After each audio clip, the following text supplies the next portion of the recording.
കുറേ നാൾക്ക് ശേഷം ഒരു നൈറ്റ് ഷിഫ്റ്റ് എടുത്തു. അതിനാണെങ്കിൽ പോകാൻ ഒടുക്കത്തെ മടി. 4:58 ആയപ്പോഴത്തേക്കും നേരമൊക്കെ നല്ലപോലെ ഇരുട്ടി.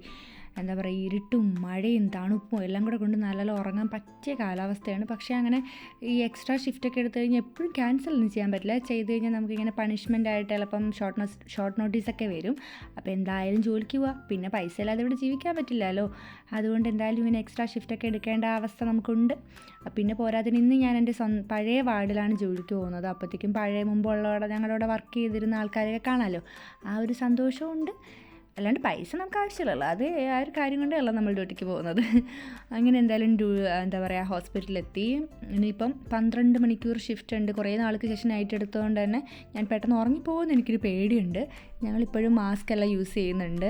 പിന്നെ ധന്യ ചേച്ചിയായിരുന്നു ഡെയിലി ലീഡർ. ചേച്ചി ഹാൻഡ് ഓവറൊക്കെ തന്നു. പിന്നെ രഞ്ജിനി ചേച്ചിയും ഷിഫ്റ്റിനുണ്ട്. അതൊക്കെയായിരുന്നു ആകെയുള്ളൊരു ആശ്വാസം.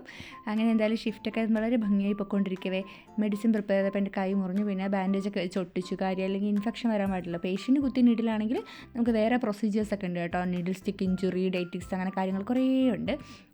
അങ്ങനെ എന്തായാലും കാത്തിരുന്ന സമയം 12 മണിയായി. ഇനി ബ്രേക്കിന് പോവാം. ഞാൻ പൊതുവേ ബ്രേക്ക് ടൈമിൽ ഉറങ്ങാറില്ല. ഞാൻ ഈ ചെയറിൽ ഏതെങ്കിലും ഒന്നിൽ ഇരുന്നിട്ട് നേരം വെളുപ്പിക്കാറാണ് പതിവ്.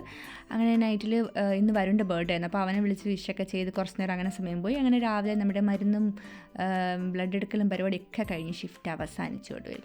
അങ്ങനെ ഇനി എനിക്ക് ബസ് വെയിറ്റിംഗ് ആണ്. അപ്പോൾ ബസ് വന്നിട്ടുണ്ട്. അപ്പോൾ ടാറ്റ ബൈ ബൈ.